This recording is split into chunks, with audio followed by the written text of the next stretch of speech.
안녕하세요. 우리 집 라디오 다음 사연입니다. 시모 때문에 결혼 반년 만에 이혼해야 할 것 같습니다. 구구절절 얘기하면 집안 사람 누가 알아낼 것 같아서 대충 씁니다. 남편, 저 30대 초반 동갑으로 서로 사내에서 만났고 마음이 맞아 결혼까지 신속하게 진행이 됐습니다. 뭐 말 그대로 딱 반반 했고요. 양가에서 받은 것 일절 없습니다. 집이 시댁과 차로 20분 거리입니다. 시댁과 굳이 가까운 곳으로 고른 게 아닙니다.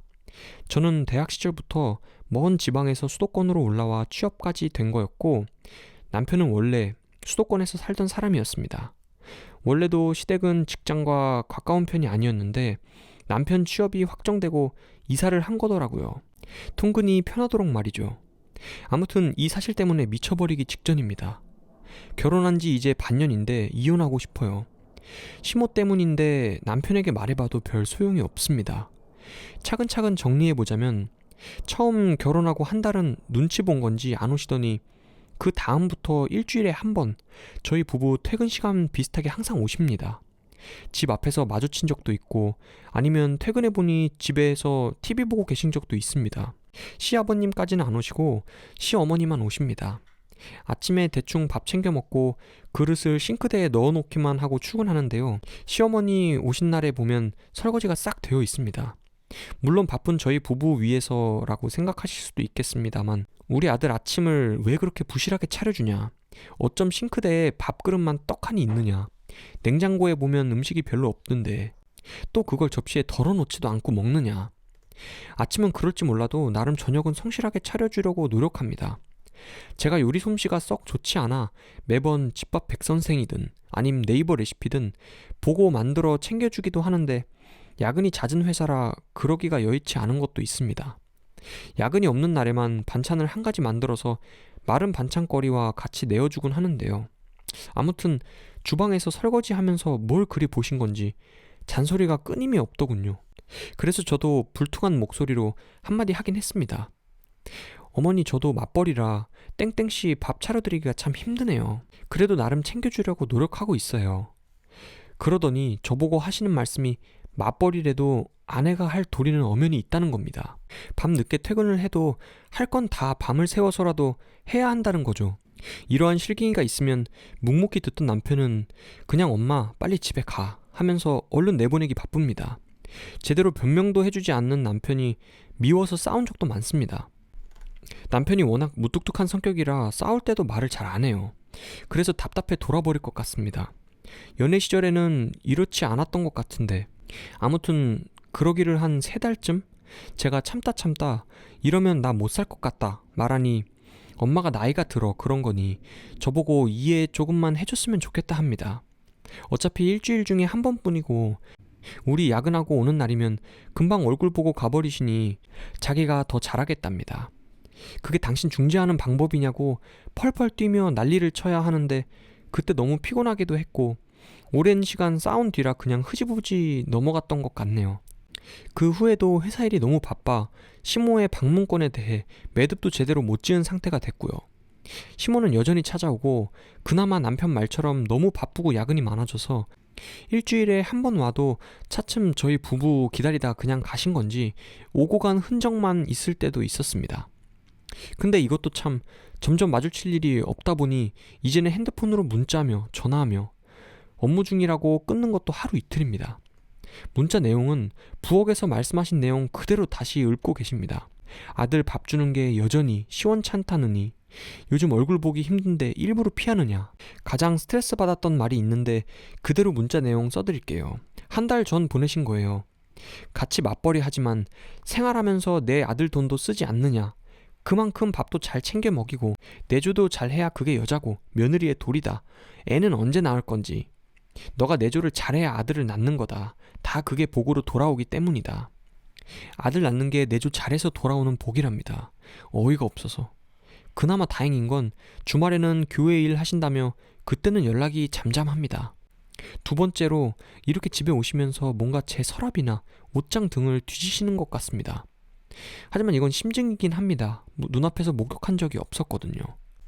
예를 들어 저는 깔끔하게 서랍 안을 정돈하는 걸 좋아해요.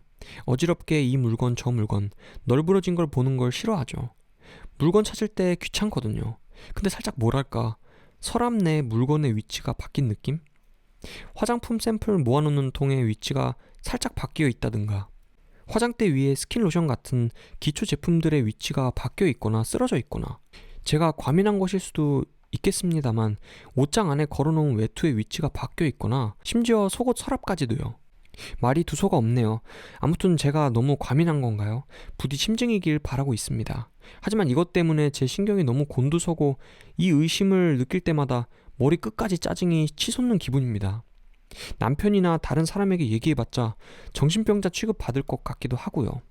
물건 위치가 바뀌는 것 같아 심증만 얘기하면 누가 믿겠습니까? 증거를 잡느니 마느니 하는 것도 지쳤습니다. 그래서 문자 목록 쫙 뽑아서 이혼하자고 얘기할 생각입니다. 우리 부모님에게는 참 죄송한 일이지만 일단 제가 스트레스 때문에 죽을 것 같네요. 제가 원래 스트레스를 받으면 탈모 증세가 조금 나타나곤 하는데 요즘 자꾸 머리털이 빠지는 기분이에요. 이걸로 이혼하는 제가 결코 이상한 건 아니겠죠? 이혼하자고 할 때 남편의 반응이 참 궁금합니다. 추가 글입니다. 출근하고 아침에 이것저것 정리한 후 확인해보니 많이들 위로해주셔서 감사합니다. 저의 근황은 현재 신혼집을 나와 친정에 머물러 있는 상태입니다. 조만간 회사는 사표를 내고 이직 준비를 하게 될 것 같습니다. 이쯤 얘기하니 어떻게 된 일인지 궁금해 하실 것 같네요. 결국 이혼하게 되었습니다. 댓글 주신 분들의 의견 몇 개를 참고하여 남편에게 제가 지금까지 시어머니에게 받은 문자들과 통화 목록을 보여줬습니다. 남편도 어느 정도는 알고 있었지만 이 정도일 줄은 몰랐다며 사과하더군요. 그래서 저는 시어머니에게 더 이상 방문하시지 말라고 일러라. 당신이 제대로 중재하지 못하면 나는 극단적인 선택을 할 수밖에 없다 말했죠. 그리고 당분간은 안방문을 잠궈두기로 했습니다. 그렇게 문을 잠궈두고 딱 일주일째 되던 오후, 회사에 근무하는데 전화에 불이 납디다. 딱 보니 시어머니더라고요. 전화 받으니 비명부터 지르십니다. 방문을 잠궈둔 건 무슨 의미냐입니다. 지금 너희 집 와서 보니 안방문이 열리지 않는데 이거 자기 못 들어가게 하려고 그런 거냐입니다. 기분이 나쁘다며 펄펄 뛰시네요. 할 말을 해야 할 것 같아서 입을 열어야 하는데 덜덜덜 떨려서 말이 안 나옵니다. 시모가 제가 잠시 조용해지니 계속 여보세요? 여보세요? 이젠 전화를 끊어? 하시더라고요. 그제야 할 말이 정리되어서 말을 했습니다. 어머니, 안방까지 들어오시는 거예요? 네 살림살이 하는 게 내 형 시원찮으니 내가 확인하고 정리해줄 건 해준다는데 뭐가 불만이냐. 안방은 부부의 개인 공간이고 어머님이 확인해보실 필요는 없이 잘 정리해놓고 있습니다. 결혼하고 어머님이 저희 집 방문하실 때마다 제 물건 건드리는 것도 알고 있었습니다. 그래서 방문 잠궜고요. 이 못된 것 시모를 도둑년으로 모는 거야 지금? 도둑으로 모는 게 아니라 사생활을 자꾸 침해하시잖아요. 내 아들 집인데 사생활이 어딨어. 말꼬리를 잡고 늘어지시는 게 대화가 끝날 것 같지 않아 중도에 그냥 끊어버렸습니다. 그러고는 수신 차단해버렸어요. 자꾸 전화 울리는 게 꼴보기 싫어서요. 퇴근길에 남편에게 시어머니와의 대화 내용을 모두 말했습니다. 남편은 여전히 탐탁지 않아 하는 미묘한 표정이더라고요. 자기가 잘 말해볼 테니 걱정하지 않아도 된다는 식으로요. 그럼 이 전화는 어쩔 거냐고 하니까 잠시 동안 놔둬보라는 겁니다. 어차피 제풀에 지쳐 그만두실 거라고. 이런저런 대화를 하면서 집에 들어오는데 늦은 시간임에도 어머님이 거실 소파 위에 앉아 계셨습니다. 현관으로 들어오는 저를 보자마자 어머님이 이 미친 것 하면서 머리채를 잡아 휘두르기 시작하셨고요. 완전 난장판이었죠. 남편이 억지로 떼어놓고 채신 없이 뭐 하시는 거냐 소리 지르고 어머님은 2년 전연하며 욕을 하시고 저는 정신이 빠진 채로 현관문 앞에 서 있었었고요. 잠시 혼란이 진정되고 어머님이 얘기 좀 하자 하셔서 일단 안방에 들어가려니 안방 문고리 나무에 선명한 흠집이 있는 겁니다. 날카로운 걸로 긁어놓은 것 같은. 어머니가 문이 잠겨 있으니 칼로 어떻게든 열어보려 하신 것 같습니다. 저는 더 이상 참을 수 없어 그 자리에서 이혼하자 했습니다. 시어머니는 소리를 버럭 지르면서 지금 누가 잘못한 줄 알고 이혼을 하냐 하고 남편은 지금 제정신이냐며 저보고 화를 내고 혼란스러운 그 상황이 싫어서 그 길로 나와 택시 타고 친정으로 갔어요. 다음날 출근은 당연히 못했고요. 출근하지 않고 집으로 돌아가 제 옷가지와 물건들을 캐리어에 챙기고 나왔습니다. 남편에게 끊임없이 전화 문자가 왔었지만 보지도 않고 받지도 않았어요. 그리고 사건 이후 이튿날 회사에 출근하여 점심시간에 잠깐 짬을 내어 둘이 얘기했습니다. 난 더 이상 이 결혼 생활을 이어갈 이유가 없어. 이혼하려고 한다. 이혼 서류 곧 보내줄 테니 확인해보고 재산 분할은 딱 반반 결혼했으니 반씩 가져가면 될 것 같다. 이제 결혼한 지 반년이다.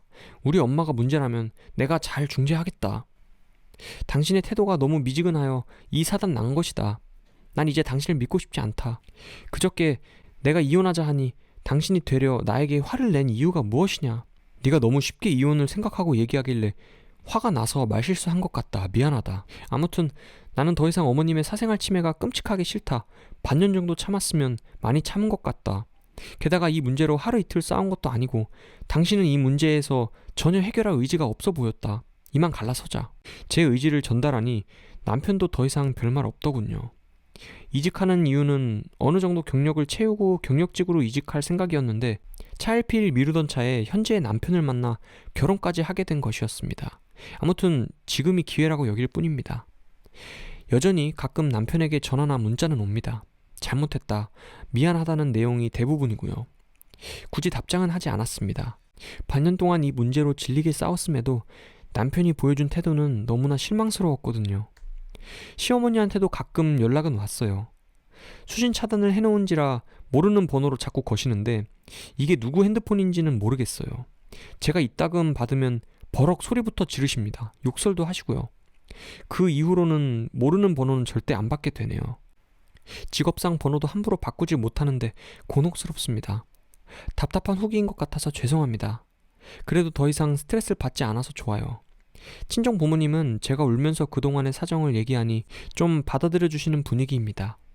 이혼에 대해 부정적인 분들이라 그런 분위기만으로도 저는 만족하며 지금은 정신이 편안합니다. 아무튼 조언해 주신 여러분들 감사합니다. 오늘의 사연이었습니다. 감사합니다.